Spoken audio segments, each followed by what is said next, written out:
Hi, hello friends. Welcome to our Sri Babu Study Point channel. ఈరోజు మనం discuss చేయబోయే topic current affairs. అవును, ఈరోజు నుంచి మన ఛానల్లో డైలీ కరెంట్ అఫైర్స్ యొక్క వీడియోస్ని అప్లోడ్ చేయడం జరుగుతుంది. ఈ కరెంట్ అఫైర్స్ అనేది అన్ని పోటీ పరీక్షలకు ఉపయోగపడే విధంగా వీడియోస్ చేయడం జరుగుతుంది. RRB, railways, SSC, APPSC, TSPSC, SSC ఇలా అన్ని పోటీ పరీక్షలకు ఉపయోగపడే విధంగా ఈ కరెంట్ అఫైర్స్ యొక్క వీడియోస్ చేయడం జరుగుతుంది. సో మీ యొక్క సపోర్ట్ కోసం మన ఛానల్ శ్రీ బాబు స్టడీ పాయింట్ ఛానల్ని సబ్స్క్రైబ్ చేసుకోండి. అలాగే మీ యొక్క అభిప్రాయాన్ని కామెంట్స్ రూపంలో తెలియచేసినట్లయితే ఈ వీడియోస్ని ఇంకా బాగా చేయడం జరుగుతుంది. సో కంపల్సరీగా కామెంట్ చేయండి. వీడియో నచ్చితే లైక్ చేయండి. అలాగే మీ ఫ్రెండ్స్ అండ్ రిలేటివ్స్కి షేర్ చేయండి. ఇక మన టాపిక్లోకి వెళ్దాం. అంతర్జాతీయ వార్తలలో మనకి ఫస్ట్ వన్, ప్రపంచంలోని అత్యధిక వేగంతో ప్రయాణించే కొత్త బుల్లెట్ రైలుని చైనా ఆదివారం ఆవిష్కరించింది. ఈ రైలు యొక్క వేగం ఎంత అంటే గంటకు 450 కిలోమీటర్ల వేగంతో ప్రయాణిస్తుంది. దీనిని CR 450గా పిలుస్తారు. ఈ CR 450 రైలు అనేది CR 400 మోడల్ని రీప్లేస్ చేస్తుంది. CR 400 మోడల్ వచ్చేసి గంటకు 350 కిలోమీటర్లతో ప్రయాణిస్తుంది. ఈ CR 400 రైలు అనేది బరువు చాలా తక్కువగా ఉంటుందని, అలాగే 20% తక్కువ విద్యుత్ని వినియోగిస్తుందని అధికారులు చెప్తున్నారు. నెక్స్ట్ వన్, అమెరికా మాజీ అధ్యక్షుడైనటువంటి జిమ్మీ కార్టర్ కన్నుమూశారు. జిమ్మీ కార్టర్ అనారోగ్య కారణాలతో జార్జియాలోని ప్లేన్లో చనిపోయినట్టు తన కుమారుడైనటువంటి జిమ్మీ కార్టర్ III తెలిపారు. అధికారికంగా అంత్యక్రియలు జరుపుతామని వైట్ హౌస్ వెల్లడించింది. ఈ జిమ్మీ కార్టర్ 1924 అక్టోబర్ 1న జన్మించాడు. జిమ్మీ కార్టర్ జార్జియాలో జన్మించిన కార్టర్ 1977 నుండి 1981 మధ్యకాలంలో అగ్రరాజ్యమైనటువంటి అమెరికాకు 39వ అధ్యక్షునిగా పనిచేశారు. ఈ జిమ్మీ కార్టర్ రైతుగా, నేవీ ఉద్యోగిగా, గవర్నర్, ప్రెసిడెంట్ అన్నిటికీ మించి మానవతావాదిగా ప్రపంచానికి సుపరిచితులు. జిమ్మీ కార్టర్ 2002లో నోబెల్ శాంతి బహుమతిని కూడా అందుకున్నారు. అమెరికా అధ్యక్షునిగా పనిచేసి 100 ఏళ్లు బతికిన తొలి వ్యక్తిగా ఈయన జిమ్మీ కార్టర్ నిలిచారు. 1978లో భారత్ పర్యటనకు కార్టర్ వచ్చారు. ఆయన పర్యటనకు గుర్తుగా హర్యానాలోని ఓ గ్రామానికి కార్టర్పురియా అని నామకరణం చేశారు. జాతీయ వార్తలు. నెక్స్ట్ వన్, శ్రీహరికోటలోని సతీష్ ధావన్ స్పేస్ సెంటర్ నుంచి PSLV C-60ని ప్రయోగించడానికి శాస్త్రవేత్తలు అన్ని ఏర్పాట్లు చేశారు. ఆదివారం రాత్రి 8:58 కౌంట్డౌన్ ప్రారంభం కాగా సోమవారం 9:58 రాకెట్ ఆకాశంలోకి వెళ్ళనుంది. ఈ PSLV C-60 ద్వారా ప్రధానంగా SpaceX ఉపగ్రహాలని కక్షలోనికి ప్రవేశపెడతారు. మెయిన్ ఏంటంటే SpaceX ఉపగ్రహాలని కక్షలోనికి ప్రవేశపెడతారు. దీంతో పాటుగా 24 పేలోడ్లను అంతరిక్షంలోకి పంపించనుంది. ఈ రాకెట్ని విద్యా సంస్థలు, స్టార్టప్స్, ఇస్రో అనుబంధ సంస్థలు తయారు చేశాయి. PS ఆర్బిటల్ ఎక్స్పెరిమెంట్ మాడ్యూల్ అంటే POEM అనేది కొన్ని వారాల తర్వాత భూమిపై పడనుంది. ఈ వ్యవధిలోనే పేలోడ్లు నిర్దిష్ట ప్రయోగాలు చేపట్టేలా ఇస్రో ఈ విధానాన్ని రూపొందించింది. ఎందుకు అంటే మరిన్ని ప్రయోగాలు చేపట్టడం POEM యొక్క ముఖ్య ఉద్దేశం. PSLV C-60 అనేది ప్రధానంగా SpaceX ఉపగ్రహాలని కక్షలోనికి ప్రవేశపెట్టనున్నారు. నెక్స్ట్ వన్, యమునాలో మన్మోహన్ అస్థికల నిమజ్జనం. మాజీ ప్రధాని మన్మోహన్ సింగ్ అస్థికలను ఆయన కుటుంబ సభ్యులు ఆదివారం యమునా నదిలో నిమజ్జనం చేశారు. మజ్నుకా తిలా గురుద్వారా సమీపంలోని అష్ట్ఘాట్ వద్ద సిక్కు సంప్రదాయాలను అనుసరించి ఈ కార్యక్రమాన్ని పూర్తి చేశారు. మన్మోహన్ సతీమణి గురుశరణ్ కౌర్, ముగ్గురు కుమార్తెలు ఉపీందర్ సింగ్, దమన్ సింగ్, అమృత్ సింగ్, మరికొన్ని బంధువులు ఈ కార్యక్రమంలో పాల్గొన్నారు. మన్మోహన్ సింగ్ యొక్క అస్థికలను యమునా నదిలో కలిపారు. అదేవిధంగా ఏ గురుద్వారా అంటే మజ్నుకా తిలా గురుద్వారా సమీపంలోని అష్ట్ఘాట్ వద్ద సిక్కు సాంప్రదాయాలను అనుసరించి ఈ కార్యక్రమాన్ని పూర్తి చేశారు. మన్మోహన్ సతీమణి గురుశరణ్ కౌర్, రాజ్యాంగం మనకు దారి చూపే దీపమని, అది అన్ని రకాల కాల పరీక్షలను తట్టుకొని నిలబడిందని ప్రధాని నరేంద్ర మోడీ పేర్కొన్నాడు. ఆదివారం మన్ కీ బాత్ కార్యక్రమంలో ప్రజలను ఉద్దేశించి ఆయన ప్రసంగించారు. రాజ్యాంగం అమల్లోకి వచ్చి 75 ఏళ్లు పూర్తవుతున్న ఈ తరుణంలో ఈసారి గణతంత్ర దినోత్సవం ప్రత్యేకమైందన్నారు.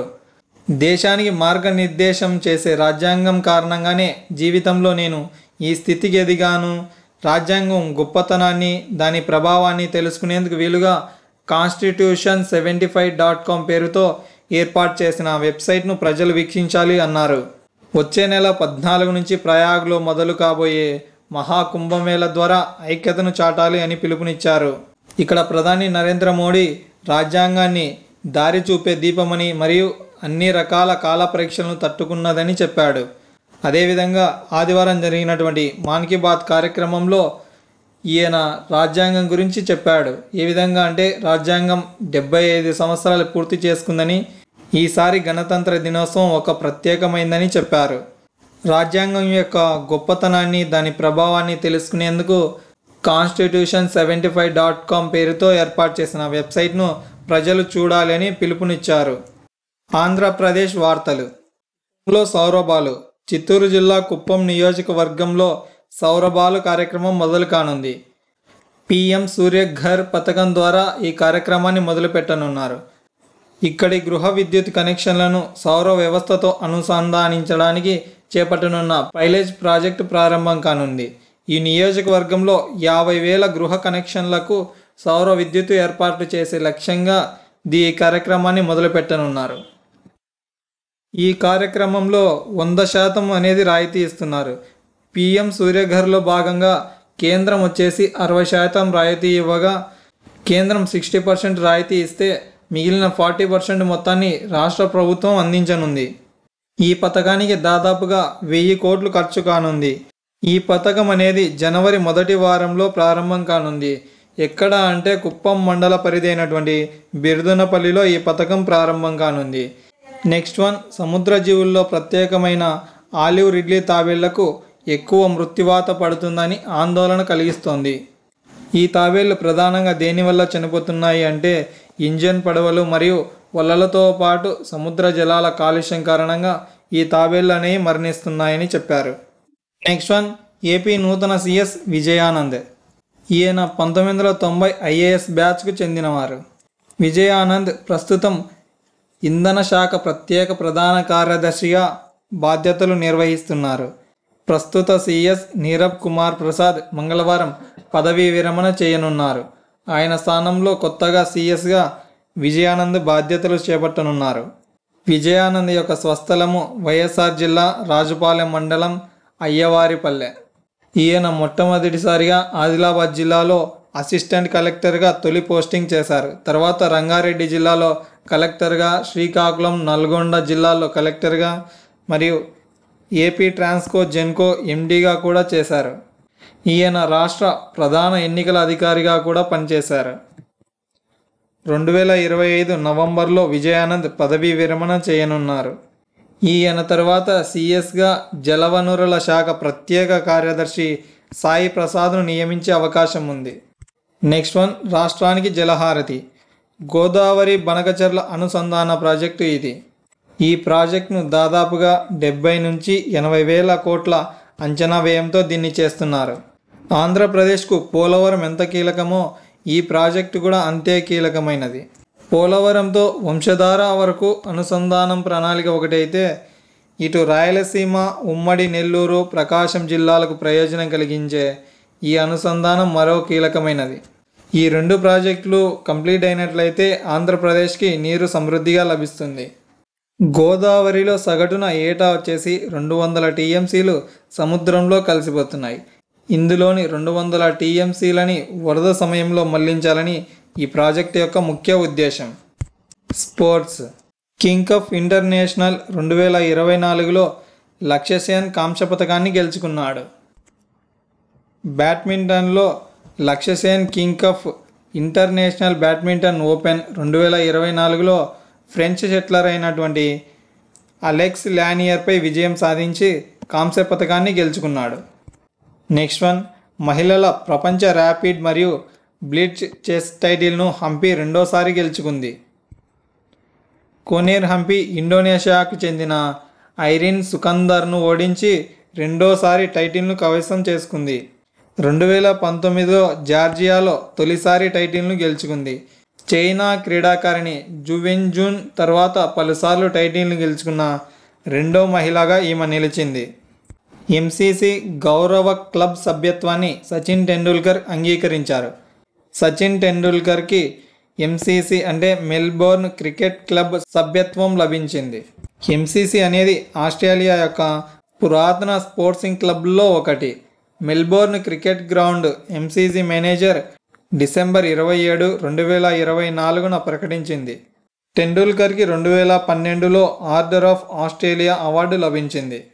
నెక్స్ట్ వన్, కామ్య కార్తికేయన్ 7 ఖండాల శిఖరాలను అధిరోహించిన అతి పిన్న వయస్కురాలు.